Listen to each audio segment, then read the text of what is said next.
Hello, everybody, and welcome back to Astrology and Beyond. I am Tatiana, also broadcasting for ANN Archetypal News Network. Today, I'm going to talk about the second week, the second half of the month, not the second week, the second half of the month of July, and the new moon in Leo, and very, very important configurations that are happening in the sky, which can be portals of massive transformations this time around. I missed the whole first segment of July because I just was very busy trying to get life to function, and it's moving really fast for me as well internally. And this is a little bit part of the energy of this month is really fast changes, but it's a lot of inner changes. Now, if you're very distracted by my backdrop, which I put as a backdrop, I took a picture of my actual backdrop so that the light wouldn't be flickering up there. Well, you can always let me know in the comments, and I will just put my normal backdrop back to human self and not so much techie stuff. But hey, it's part of this Uranus moving into Gemini themes that I wanted also to touch on because Uranus moved into Gemini on July 7th. And as much as I wanted to do like something really in depth for this month, I unfortunately had some issues. But here I am today and a little bit spaced out. But let's talk a little bit about that Uranus moving into Gemini, even though I might go much in depth in another video, so we have clarity of what's to come, because Uranus moved in Gemini on July 7th. It will be retrograding back to Taurus in November of 2025 and back into Gemini in May of 2026. And then it will stay there until June of 2033. So, as you can see, we have a big chunk of time to talk about Uranus in Gemini. And what this means for us personally and for the world is an extreme acceleration of technology, thought, the ways we revolutionizing the ways we think, the ways we perceive energy, our technologies in communication. Everything's gonna go like super, super fast. Things that we have probably never seen, obviously, like probably linked to transportation, new ways of transporting ourselves. Like it's Gemini, so it's all about communication, transportation, networks. So all of that is going to be revolutionized, the way we work together in networks, the way we maybe even broadcast thoughts, telepathy, like who knows, all these exciting things. So a few things that we could really expect.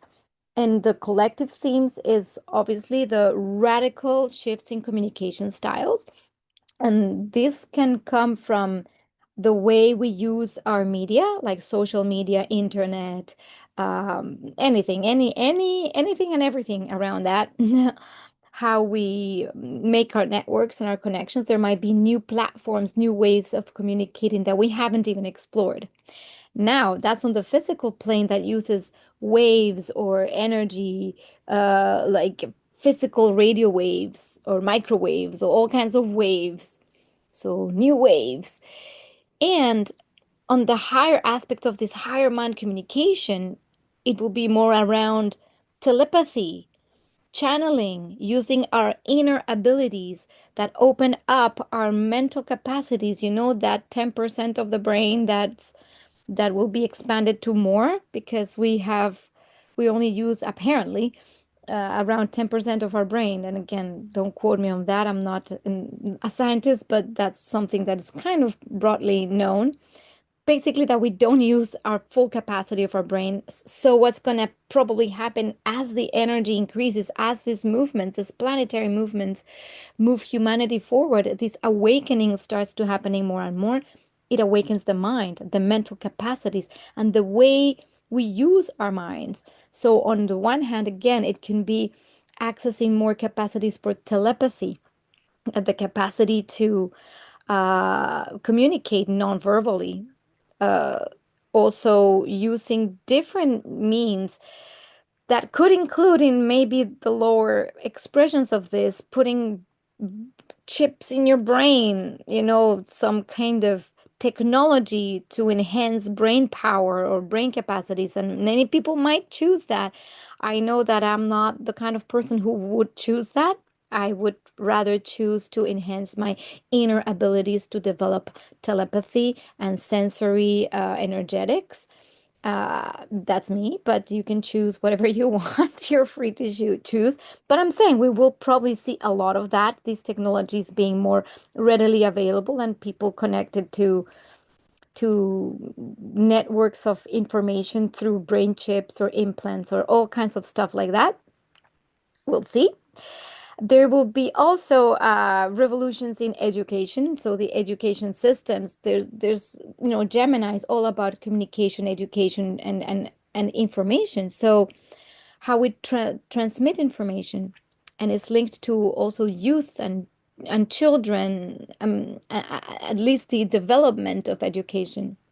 And what's important there is to note that many types of education might come with technological advances. So it could be something from self-directed education, or the use of AI technologies for education. So it might not no longer be the typical classroom, but more technological track classrooms or different ways of learning. That could be some options. Other options is what I would incline towards is education that brings back the human to their own power and essence and capacity to create and co-create.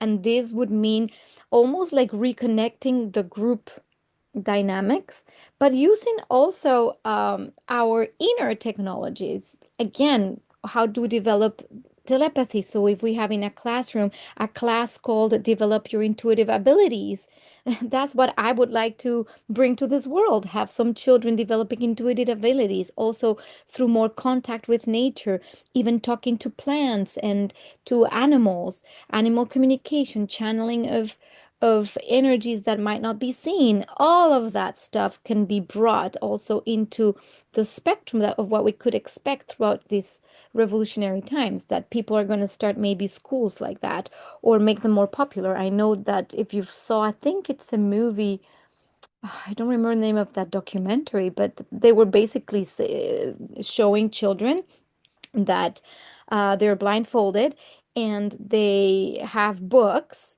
and they can't see anything, but they sense with their hand the information imprinted in the words and can actually read without really reading the words with their eyes. So they are developing mental capacity. So, oh my God, we might see more of that. So if you are somebody interested in that, then you might be at the front like at the forefront of this, developing new technologies, also the connection to Mother Earth, to other forms or beings. Also it could be connection with yeah, like I say, the water, the plants, the animals. Recently, and this is something that is a very Uranus in Gemini thing that happened exactly on July, the as Uranus was entering um Gemini. I We hosted here where I live a concert of the plants. So basically, this is the Master Plants Orchestra from Damanhur, developed with technologies developed in Damanhur, Italy, which is a community. Um, and this technology is changing or capturing the biosignals of the plant hooked to some little diodes. And then these little diodes interpret the variations in the biomagnetic field of the plant and the variations, and then translates those variations into musical notes. And then these musical notes create literally a concert. Obviously, is the interface between the human creativity and the technology and the plant world, and how plants do have reactions to the variations. And I found that that was kind of absolutely phenomenal because on that day, um, it was exactly as Uranus was entering my seventh house in Gemini, and these new technologies, new things also at the at at the forefront of there was Venus also very close to Uranus, so it's Venus um is all about the, and it was Venus in Taurus. I think it was still in Taurus, and it's like it's the perfect combination of technology, plans, so perfectly archetypal. So anyway, my point with this story is just to show that these are the kinds of things that we will be seeing more. These advancements, this relationship to other forms that are non-human, could be again the plant kingdom, animal kingdom, or beyond, the extrasensory perceptions of all the things that we don't see but that are there, beings maybe from other dimensions, like who knows. All of this can be part of our new developments, of our expansion of the mind, and also how to bring that into the education systems where everything will be revolutionized.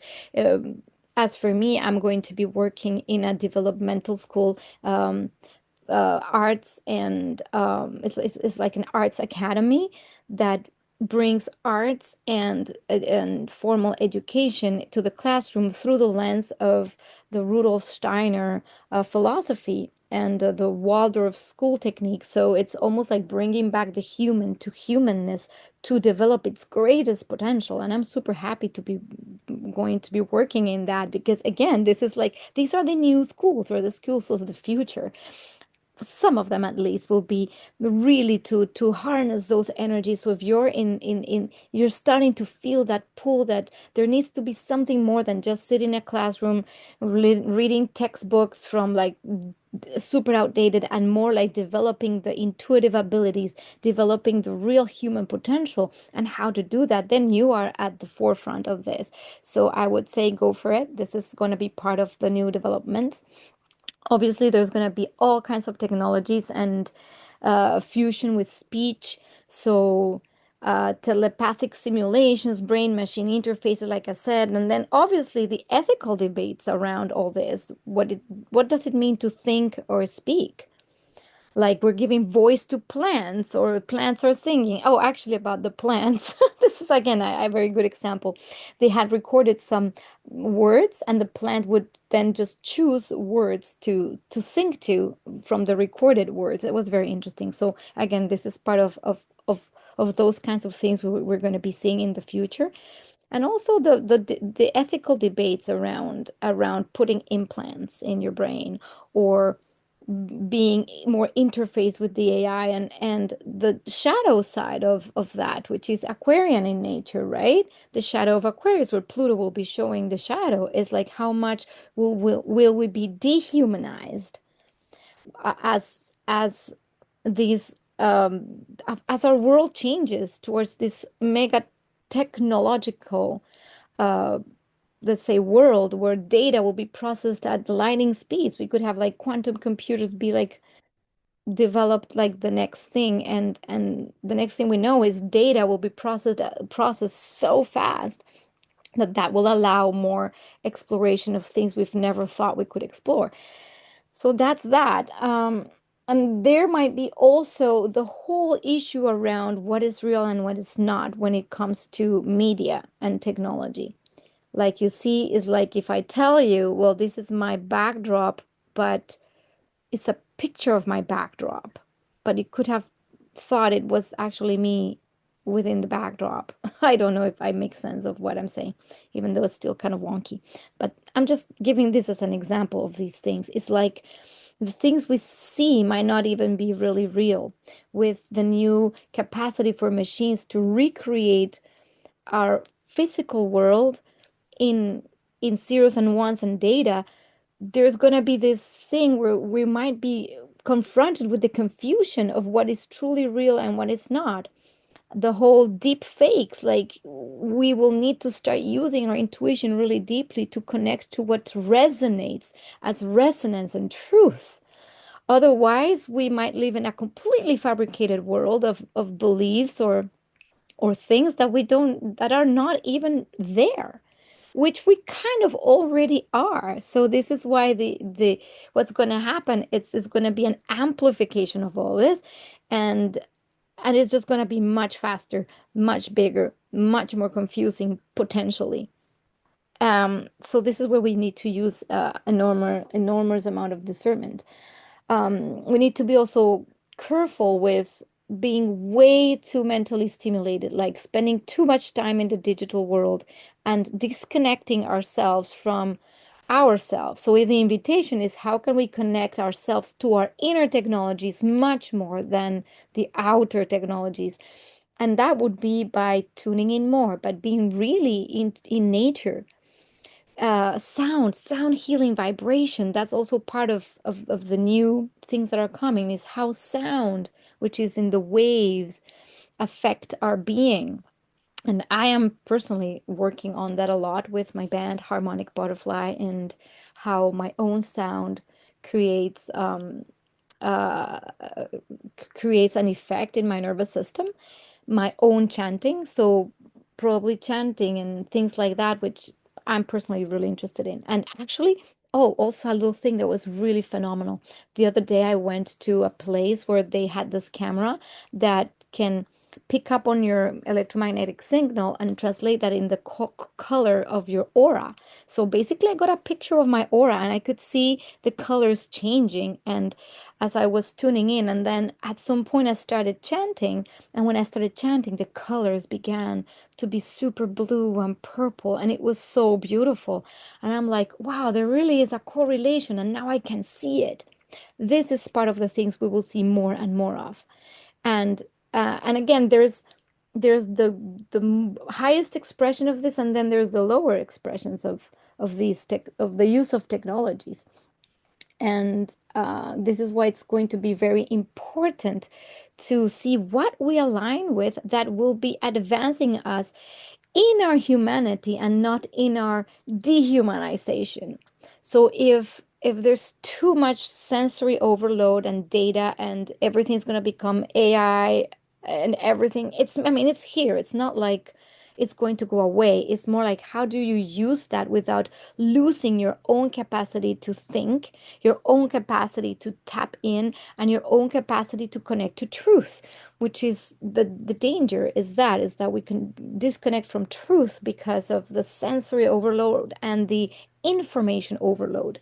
So that's kind of part of Uranus. But again, it's going to also get us to think at different levels, almost like the understanding that our thoughts create reality is going to be now mainstream. We're going to be understanding that much more and more, how to tap into those levels of awareness, consciousness, and self. That's what becomes available to us, is that the creation of our own realities and our experience in life comes from our thinking mind and from our thoughts. And I know I've said that this multiple times. I understand this. I have seen proof of this in my own life, of how things just show up, how my frequency affects my day. Uh, and and I've been doing these amazing exercises that I would recommend everybody. Actually, it's from a program in Mind Valley. I mean, I'm not sponsoring it or anything, but I'm just saying sponsoring. How is this? Not sponsoring. Whatever. I'm not like. I'm just saying that I'm doing this because I think it's phenomenal. And there's an exercise called the segment intending, which is in the morning, to before waking up, meditate by breathing and feeling into the heart, expanding the heart frequency energy, and then moment by moment of the day, intending what your day would look like at its best, fueled by this heart energy of gratitude, because that's the day and the experience we're moving into. And I've noticed that as I do this exercise, when I do it in the mornings, I do it, the day actually unfolds pretty magically and pretty easily, and almost kind of how I intended it. And when I don't do it, I notice my frequency shifting. And then I notice these things that don't go right. I notice frustrations. I notice my ego kind of wanting to get back into action. I notice more reactivity. And it's like, wow, this is interesting how a little shift in frequency shifted my whole reality. And how it's like, oh my gosh, how do I get back here? So just saying that those are the kinds of things that we're going to have to be starting to do, to understand that the way we think is really our mind is really the creator of everything. And like I said, if this is new to you, new information, which I believe it's not because you're listening to me, but it's more like, okay, this is just coming online for more people. And then what else? Yeah, it's a time to speak the truth, to connect to truth, to evolve how we speak by connecting to our inner guidance. It's to become a channel for higher mind or for the what we call the divine. So for that we need to tune in and use these spaces of inner connection so that we can free our mind because our beliefs and we have what we have been patterned so much with so many beliefs in our society or families, and that now the freeing up of those beliefs is going to be like pushing so we can start to literally open up our minds and freeing our minds, and also opening up to learning differently, to teaching differently, to connecting and reconnecting in different ways, from the sensory to the telepathic to the to the plants, to the animals, to the sky, to the water that communicates with us. If you have seen Veda's Austin work and the work that Pam Gregory has also showcase of Veda Austin is amazing. How they, I mean, it's fascinating. Astrology, astrology, the stars, communicating also with planets, stars, vibrations, frequencies. Is all of this is going to come so deeply, bigly in our world. Um, and this is why I just wanted to first talk about this kind of briefly, because we will keep talking about these shifts. And as we see Uranus move, I would like to hear more stories also from you of how this is impacting you, how these Uranian its themes are impacting you, obviously. And this is for each person depending on where Uranus has moved in your chart, what house in your chart, and where is Gemini in your chart. Basically that house placement is going to tell you where you are being revolutionized, where things in your life are completely going to be changing, completely going to be new, novel, and freeing, even if that means leaving behind something that you have been very attached to. So it's really important to check out where is that, and if in that entry of Uranus in that particular house already you have been feeling those shifts. And when we are aligning with the energies of change and novelty and are flexible, then these energies are okay for us because it's exciting to have the new, the different. If you, on the other hand, are a person that is very attached to tradition, very, you know, like likes things slow and steady, these energies might be very chaotic. It's like having like like the mad scientist moved into your house and is doing a bunch of experiments and you're like, and it's speaking a million miles an hour.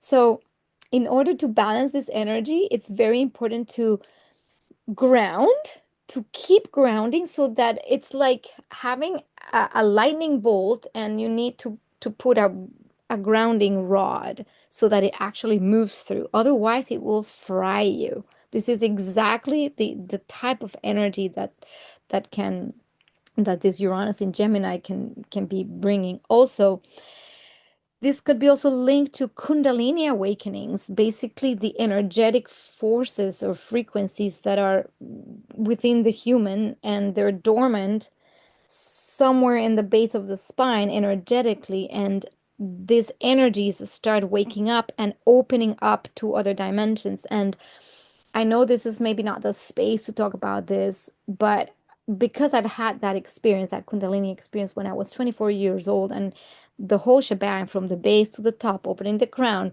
opening up to astral traveling, and all of that stuff that I've been exposed to through my own being without me doing anything other than I just came to wired for that, and having that understanding that it is real, that these experiences are not something that are made up. It's like it's physiological, it's biological, it's there. And what's going to probably happen is many people are going to start having these experiences, and therefore we're going to be able to share more of these experiences with each other and how we work with our own inner energy. So that was that for Uranus in Gemini, as a little bit of a preview to what configuration we're going to be moving into, because this is like a portal, a threshold, a movement forward that's going to be really, really strong. Now, um, that being out of the way, I want to now talk more about obviously the rest of the month. So, let's see. So this will be um, the main themes that we're having this month is, it's a period. This particular period is a period of extreme transformation. It's like my astrology teacher Pablo Flores says, is the perfect astrological storm. This is just when things are converging in a way that either you're just going to be having to move through it, and it might feel very destabilizing. So just brace yourselves for the identity destabilization. This is really important to as a time for letting go of outdated identities, and especially those built from fear, control, or childhood wounds.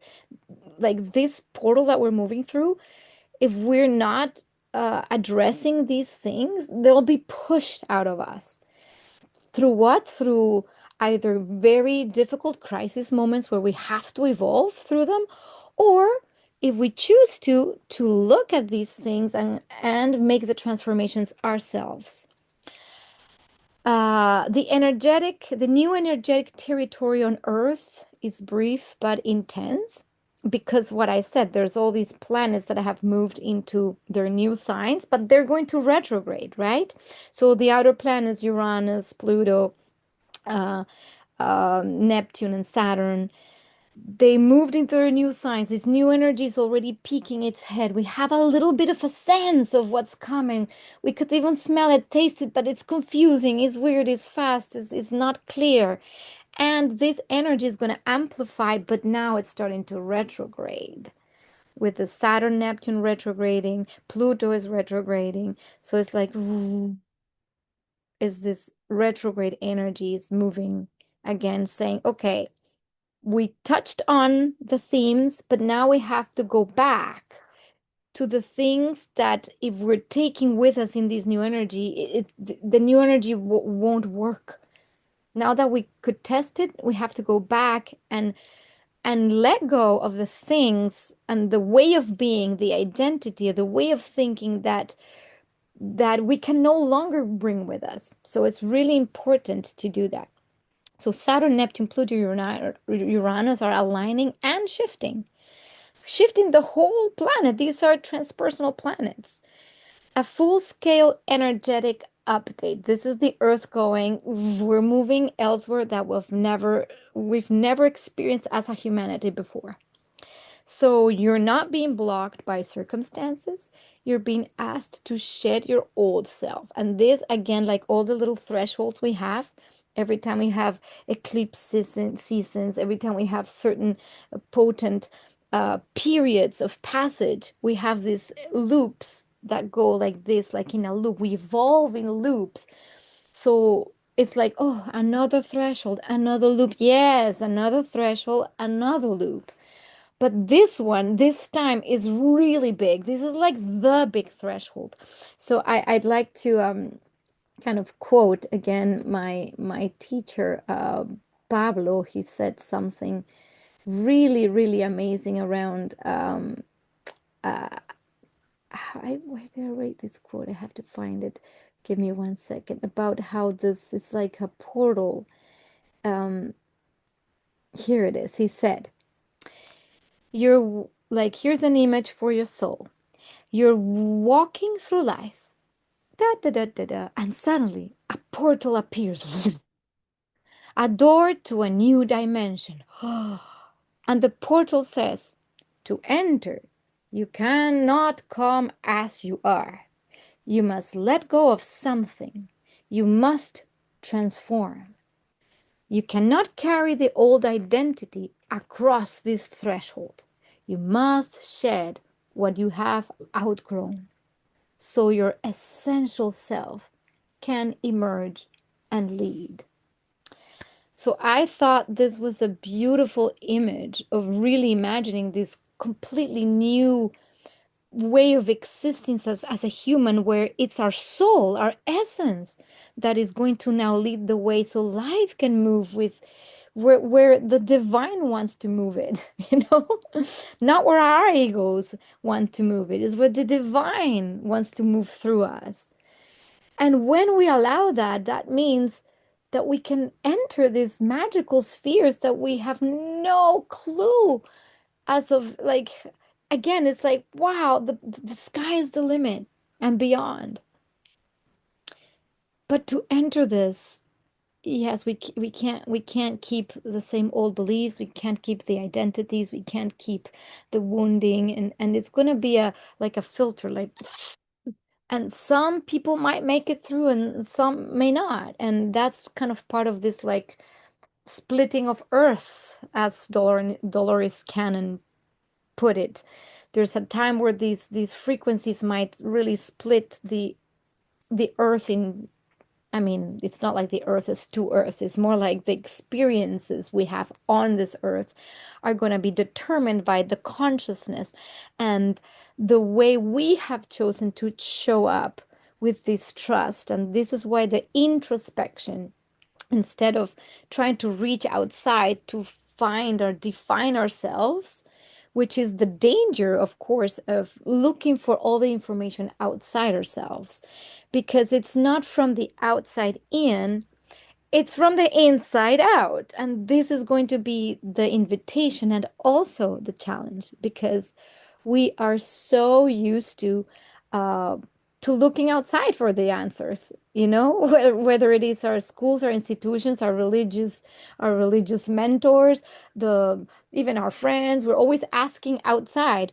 Now we ask ChatGPT, and now we ask, we're always asking outside. And nothing wrong with that. But at this time, how about spending more time asking inside?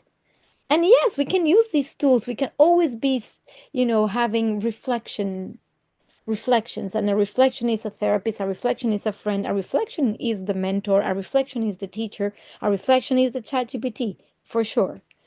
And, and be aware, be conscious when it's just a reflection and when it is truthfully you from the inside creating who your soul wants to really be and express itself. So this is kind of what a little bit is in the coming times. So we're going to look a little bit at configurations, because this is where the energy is going to get, like, very interesting. So Saturn, again, like I said, began retrograding, and Neptune also is retrograding right now in Aries, and it's going to come back into Pisces eventually. So the themes that you are experiencing now with the wherever your Aries houses, these are the things where there's something new wanting to be birthed that requires a total trust, but also a lot of discipline and structure. That's Saturn. Now, as this retrogrades into Pisces, you might have to confront again, and the retrograde won't enter into Pisces until later, but as you see this retrograde motion, there's almost like a reflection on the new things, whether or not this path that you are choosing is, because you might have been in contact with so much with Uranus moving into Gemini, new information, new people, new things, new possibilities. Then there's all this newness coming into us and the possibilities.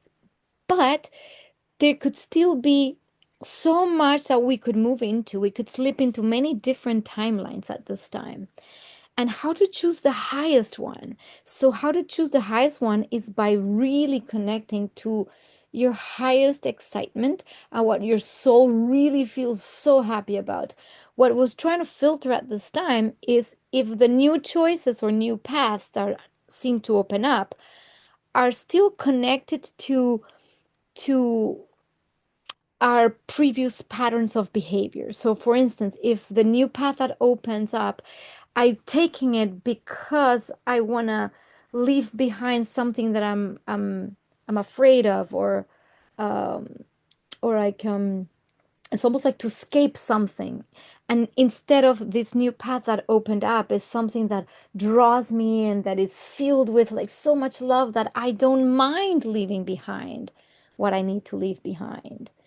Also, we have attachments of what we thought we were, or even what we thought we would do in the world, because we have identities and say, well, I am this, or I am what I do. And how about I am who I am, and this I am who I am will start connecting to people, places, things, ideas in a direction, and trusting that if it's guided by this heart where there's like passion, that would be the word passion, excitement. Uh, I know, I don't know if you know about Bashar and Daryl Anka, who channels this entity called Bashar from another, it's like an extraterrestrial. And again, take everything I say with a grain of salt, but I find that the information is fascinating, and it says like there's a formula to living in the greatest way possible, and the main point of this formula is always following your highest excitement, moment to moment. If at this moment I can tune in and really be very attuned to my own energy, I can choose, do I stand up and wash my hands? Do I go and help a friend? Do I eat food? Do I work on a video? There's all these infinite possibilities, but there's always one that feels right, the most right, even though sometimes it might feel more like a functional thing, but you kind of feel like, oh, right now I kind of feel like cleaning my house. And you would say, well, cleaning houses, that's kind of what's the, why? But you don't know. Maybe it's because later somebody's going to arrive by surprise and that person, I don't know, who knows, right? It's almost like the higher intelligence already has the perfect order of what the highest possibilities would be with each choice, and that is the compass we have in here. So strengthening the heart coherence, the heart connection, and the attunement to passion is going to be key during this two weeks, because this is where we might notice, oh, I'm still following these paths or these things out of obligation, out of, whatever, fear that if I don't do it, I might get in trouble, or fear that that's the only way that I can maybe make money and then survive. And then if I leave this, or the safety or the security I have here, maybe this other thing might not work. So it's all of that. So what is really important is to align with what's coming. It's to feel into all these new possibilities and tune in before jumping like a crazy person. And this is why the retrogrades help us to reestablish a connection to that is absolutely truth for our souls. So this is going to be like super, super, super important. Now, let's look at something that I feel it's going to be phenomenal in again, it's interesting because it could be very intense times, and at the same time very rewarding. Again, it depends on how we're dealing with our own personal growth, right? So, this configuration here I'm going to show you, where it's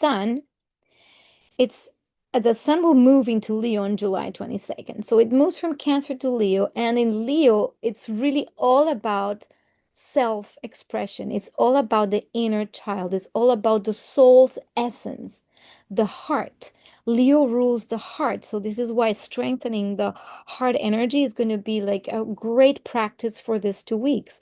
Really tuning in every day, breathing, doing heart coherence, tuning into your heart, listening to your heart, and getting the messages from your heart. Sun in Leo is going to be making this trine to Saturn and Neptune in Aries that are retrograding, and is going to make a trine. This Saturn Neptune makes a trine to Lilith in Sagittarius and the Sun. So we have a grand trine, and this grand trine is also connected to Uranus here in this small triangle, And Uranus is opposing Lilith, which creates the necessary tension for this kite to fly. This is called a grand kite.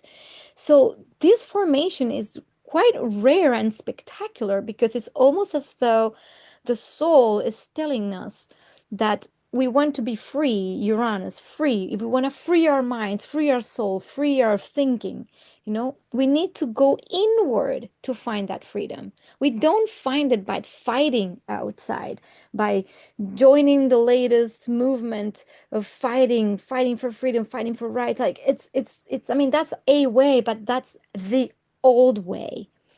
The new ways of freedom is from inside. It's not by changing the reality outside, it's by changing the reality in our landscape. And this is going to be the breakthrough thing that a lot of people are going to be getting this time. A lot of us have already understood this principle, and we're attempting or trying to put it into practice. That's me. I'm not quite there yet, but I understand the principle. I have seen how it works. Like I told you before, when I tune into my frequency energy, I'm like, oh yes, this provokes this and that. Oh, I'm back into victimhood. Oh, I'm back into trigger. Oh, wow, interesting. When I'm back into trigger, what happens? Instantly, the reality around me creates some kind of conflict. I'm like, oh, that's interesting.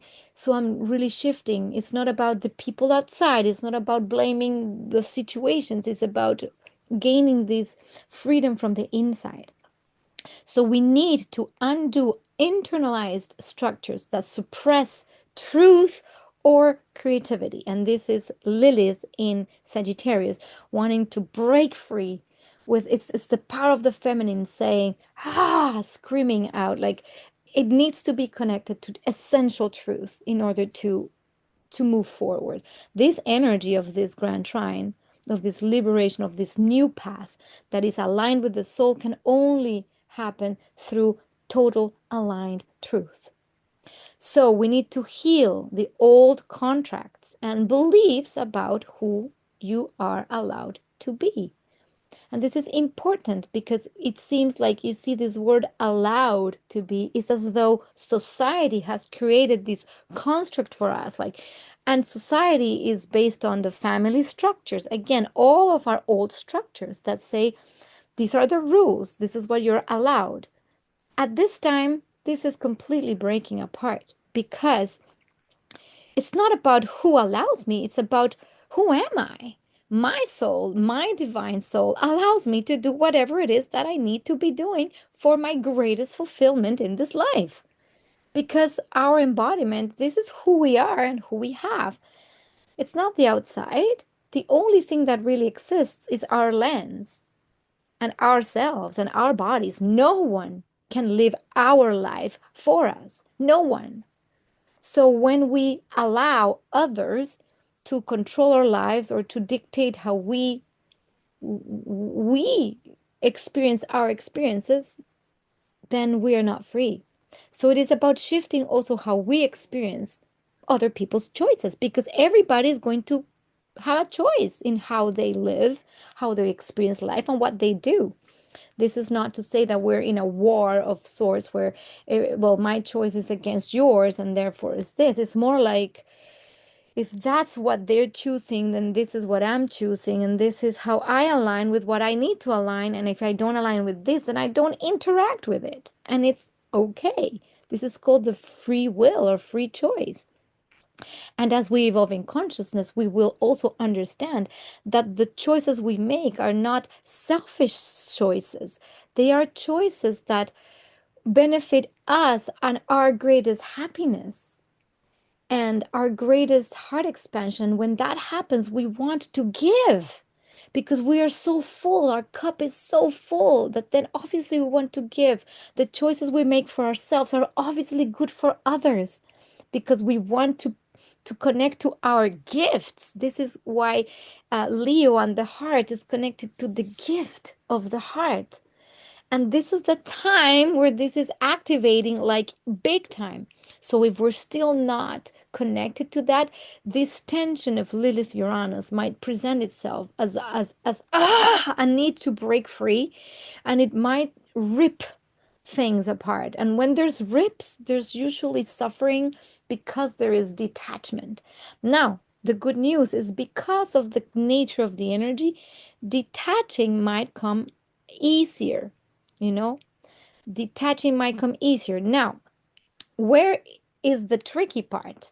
Is our attachment to our identity. I'm going to show you that Leo, Sun in Leo, will be opposing Pluto in Aquarius. So as this energy that wants us to free up is there's these attachments, Pluto, the attachment to my ego identity. So letting go of the ego identity, it's going to be a must if we want to flow with these beautiful new energies that are bringing this. The thing is, like, it can come with a lot of struggle, strife, and it's almost like like breaking away from everything and everyone so that I can be free. But again, is this the best way, or is the best way to do it internally? Otherwise, it could create enormous amount of conflict and chaos.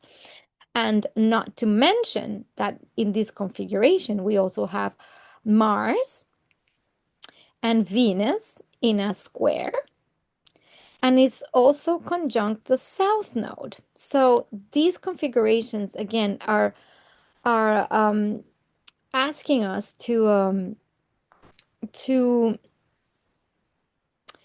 reconsider what it is that we're truly valuing. You know, Venus is about value. And because in Gemini, Venus tends to be scattered and be like, oh, squirrel, you know, we kind of want to try many different things. There might be new people, new ways of doing things, new communications. All this newness is up for grabs. But this is where we need to have that compass of where are our deep values seated in, and not get too scattered, because now the danger is to get so scattered that we lose our inner compass, which is the Sagittarian energy, is what's true for me, because what's true for somebody else is true for them, right? Now with Mars here in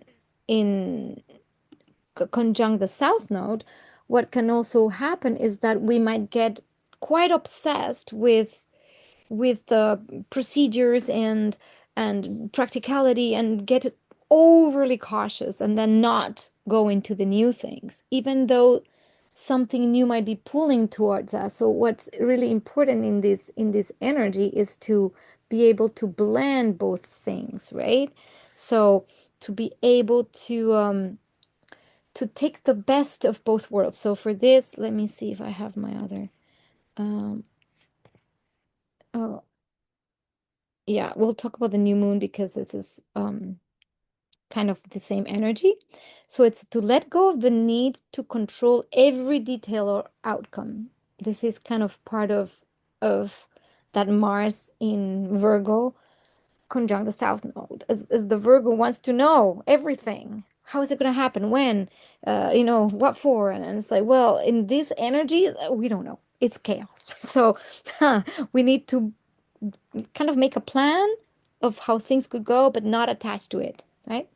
Trust the flow, the mystery, and the imperfection. Yes, things are gonna come our way, and they might be a little bit messy, but it's just gonna be what it is. We're testing the new things. We're babies in the new energy, so we can't have it all figured out. We need to learn to balance service with play. You see, Mars and Virgo wants to get things done, and it's about practicality, what needs to happen before anything can happen. But Venus wants to go and play. Venus in Gemini is curious. It wants to go and find things to do, and it's really scattered. So just don't scatter your energy. So practice lightness without guilt, and structure without rigidity. So lightness without guilt is like, so yeah, so I went and messed it up, oops, I pushed the red button, poof, oops, And structure without rigidity. This is really important. This is a beautiful combination of the energy of Gemini, which is always flexible, fast, new, fun, light, and Virgo, like very concise, precise, exact, efficient. So as but we have to be flexible in this energy. So these 2 weeks, I would highly recommend flexibility. Flexibility will be your friend during these 2 weeks. Examine old stories. So, the question, are you still trying to prove your worth through what you do? Because this is Mars, this is doing. And if you're in service because you're in servitude, because you're trying to prove your worth, this is not going to work. Because in these times, we need to connect to our gifts as our worth, right? Are you undervaluing emotional connection because it feels too chaotic or unpredictable? So again, if you have, because Venus also rules over everything in relationships, and Venus Mars, when they're in a difficult conversation, there could be this sense that even relationships can be chaotic, or the new energies, or maybe the shifts that our partners, friends, allies are having are disrupting our world, our lives. And things might seem like we can't really put a finger on anything, and it's like, so we might just go, okay, we can't be doing this, like, and you might need a break or a space. So, what is really important is to notice how this feeling of overwhelm could be impacting your relationships. And then what do we do when we are overwhelmed? You know exactly what would I say? One, two, three. Take a deep breath. Breathe out. Feel the energy moving through your feet all the way down, grounding. The energy actually moves and the nervous system calms down with breath. So breathe again. This is me speaking to myself because I tend to get overwhelmed with all the things oh my gosh, I want to do all this and I don't know how to do that, with whom, how. So it's okay. Let it be, let it move you a little bit and just breathe. Easy. Combine the best of both energies. So communicate with clarity. This is the Gemini, just clearly what do you need right now. If you're being overwhelmed, you can just say, I just need a break and I'll come back to you later. Act with intention. This is Virgo, like where are we going? What are we doing? Precision. But don't sacrifice your joy or spontaneity. Because this is where the Virgo perfection is like, if it's not perfect, then it won't work. And it's like, well, sometimes it's like kids. Kid goes on bicycle, rides bicycle, kid falls, kid cries, it's like that's life. Oops. But then if you're like, oh no, now we're not gonna do this unless we have this and that and go perfect plan, and oh, don't go this way because now you're gonna fall. It's almost like it's a midpoint. We have to be able to take risks, which is not a trait of the Virgo energy at all, but we need to be able to take those risks. So now talking about the this same energy, which again I'm just talking about this energy because it's the energy of the new moon. So the new moon, and that's, oh, I forgot to say that. Oh my God, I'm so scattered. So Mercury is retrograding on July 18th. Mercury will be retrograding. So this adds to our retrograde planets. We have all these outer planets. Chiron is also starting to retrograde. Not that that's super impactful, but when the energy is retrograding, we do need to look internally to reevaluate, to recreate a different existence and life and experience.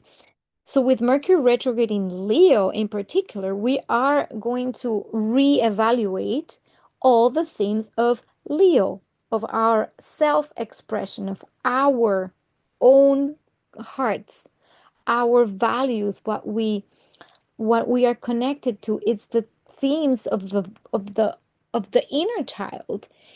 It's the inner child we have within. So this is a great time to do some inner child work, to really look at the connections with our family ancestors, what came from before. And again, if we have been, um, just evaluate how that was for you, your early childhood life, because this is a seed point. Remember that every new moon is a seed point. So all this energy I have been talking about with the grand kite here, and the square to Venus, Mars, and the South Node, and allowing more flow with the Pisces and more trust in the divine in your way, all the while letting go of all identities.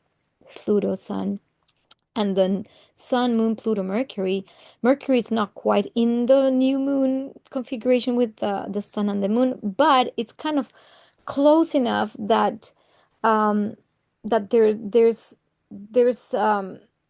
the capacity at this time, because Mercury is our mind, our mental capacity to speak about it. And if not to speak outside, because usually the retrograde is more, again, like an inner process, it's more a reflective process. This is where these 2 weeks, I would say, and especially around the 24th to the 30th, when these energies are very, very strong, especially this opposition to Pluto and this square.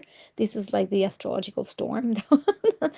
This is like this is where we can really take the time to do deep introspection, a lot of journaling, shadow work if you can, because this is where a lot of these things might finally, for once and for all, move through the intensity of the energy. And as I always say, if we take these energies um, and make them conscious, it's almost like if you already know what's coming, you can start working on it instead of wait for the storm to hit and then go hide. That's not going to work. This is the time where we can really address these things, where instead of getting the trigger of the self-doubt, because that's also part of the Mars in Virgo energy, is this cautiousness. It might even be the self-doubt, Mercury retrograding as well. It will be like always asking those questions of, well, what, am I really capable of doing things? All the planets in retrograde is like, oh, am I really able to initiate something? And what if, all the what ifs. So this is the time to face those what ifs and just go for it. Say, okay, I'm going to put scenario A, scenario B, scenario D, F, Z, all your scenarios. I would imagine, and this is not just me, that everyone or most everyone is going through major changes at this time. I don't believe that there's anybody that's like completely and fully like, oh, life is just doing great, it's just cruising. I mean, if you're that person, please write in the comments and tell me that your life is just cruising.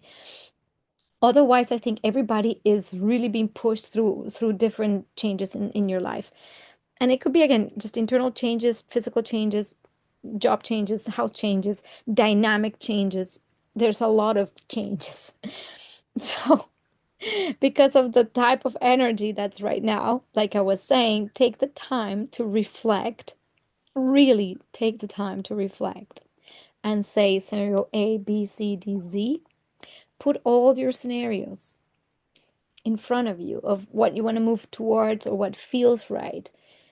Get your tuning compass. This is your tuning compass. Feel into the scenario. Feel like, I don't know about this, or, ooh, I really resonate with this, but I'm afraid that that will never happen, or it's impossible, or I don't have the means. Okay, what are the beliefs attached to that? Then scenario A, feel great, but there's beliefs that say you can never have this. So go and analyze those beliefs and see that. Go scenario B, scenario D. Go with each scenario of how you would like maybe things in your life. Because again, with this Gemini energy and a lot of possibility, very strong Gemini energy, is like any timeline is possible. So, and you might get the FOMO. This is something very typical of Gemini as well, is FOMO. The fear of missing out. What if I choose this and then I miss out on this other lifetime or possibility or path? Well, the good news about the multidimensional existence is that you can be all of it at the same time. I know this sounds weird. Like, how do I do everything at the same time? Well, that's the point. This this energy we're entering into is almost as though each choice can give you a portal to more choices, but it's always changeable and movable. And maybe a simultaneous part of your soul is already experiencing the other timeline. So you're never really going to miss out on anything. Now, what really condenses in you into your, like, let's say, physical life experience will be the timeline that has the most energy attached to it or the most intention attached to it. So, with this being said, if we're still having fears around something, then that energy attaches to that timeline and then we experience that. So the exercise here is to go, well, because I am experiencing all timelines, let's dream big. Let's go big. What is it, that thing that I always wanted to do that fills my heart, that I'm so connected to, that I never was able to even express or say because of my family, my parents, the society, life, our groups, our friends, who knows? And go, wow, I really want to be this person or become this. Or if you are already that, then that's great. But if you're not, then do this exercise. And without fear is the good news again, like I says, we can always choose again. Um, the difficulty of this time will be to detach from the things that are really we've outgrown. That might be the part that will create the crisis, because you might see that there's a crisis. It becomes so obvious what you need to detach from, so blatantly obvious that you can't ignore it. It's going to be big.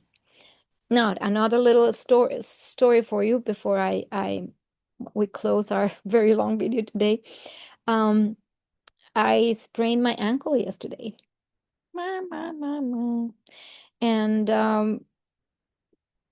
And I was reflecting. So here's the thing. I sprained my ankle, but instantly this beautiful woman who is a works with energy and craniosacral just came and said, I can help you. So I'm like, okay. She did this little points on my feet like this, and I was feeling these jolts of energy, and it helped a lot. And I was like, wow, what a gift.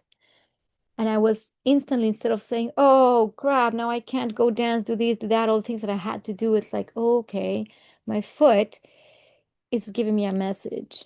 You know, first you have the little nudge, then you have the push, and then you have the bang, right?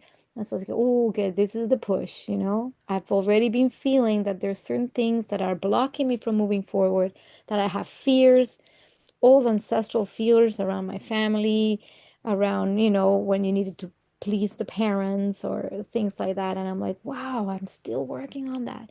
Boom, my foot goes off.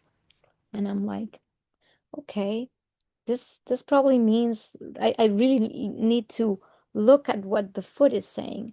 And then as this lady was doing these shifts, I could feel the energy releases. And I had this thought like, oh my God, anytime we have a trauma in our body or anything, when we sprain, when we have a trauma, even any fear reaction, the reason why it lodges in the nervous system or in our cells is because we don't process it instantly, right? We just sweep it under. And I was noticing in real time the processing of the information of the sprain.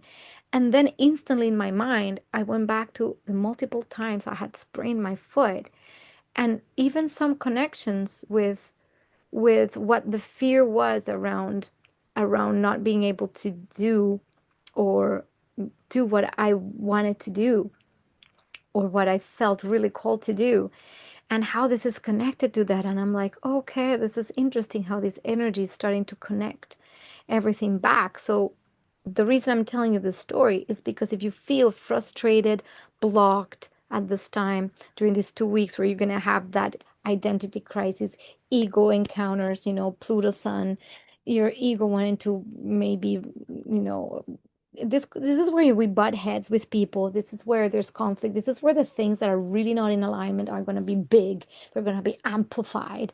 And with this amplification, there's a discomfort. And if we don't have the capacity to see where things come from and how to to deal with them with heart and love, then they might be very uncomfortable. This is why this is like an energetic, astrological storm. It might be just the drop that fills the cup, and then And then that's it. And because of the energy of Lilith and Uranus and that other big giant kite, the good news is that, well, if the energy, if this is the drop that fills the cup, then that's for your highest good. And then when something breaks up, when something disappears, when something needs to end, whether it is a job, whether it is a relationship, whether it is a way of relating to people, whether it is whatever it is, at least this last drop is a blessing. It's not it's not something bad. And then you will notice that the new things coming are more freeing, more like, oh my gosh, okay, this is not as easy, but oh my gosh, this is so much. I never thought it could be so much better. How did I not see that? Because of our attachments to our identities. And this is why we are encouraged at this time to let go of certain things. And yeah, my foot's telling me, like, well, you're not moving forward in life because you better stop and see if you're walking the right path. If you're not walking the right path, then stop. Stop. Don't walk. Don't move forward if it's not in total alignment. So it's the invitation for total alignment. So that's for me. But, and I share these stories with you so that you understand how I myself process the information. So I don't make it about others. I don't make it about the world. I don't make it about, politics. I don't make it about anything. I just make it about, okay, what is my experience and how can I empower myself, free myself up, and then be an example of freedom by freeing myself up. That's the invitation I have for you with this energy, with these 2 weeks. So thank you very much for sticking. If you stuck to the end, like, thank you so much, because I was a little bit scattered and downloading information at lightning speeds as I usually do. It's just my voice goes faster than my thought, so I'm just connecting to my higher self. Usually before I do these videos, I connect to my higher guidance and say, please, please make my voice be the information that will serve the most to whoever's listening and for however long you listened. So if you did stick to the end, thank you so much for being here. Thank you so much. If you want to subscribe, tap the little bell and all of that, it will help the channel to grow, and it helps me to be able to be more of service to you, which I hope this has given you some guidance and practical tools for you to keep in your journey. And know that everything's okay, and that you're stepping to this threshold, and that the energy has got you when you make the choice. Free choice, free will. I love you very much, and I will see you in the next video. Bye.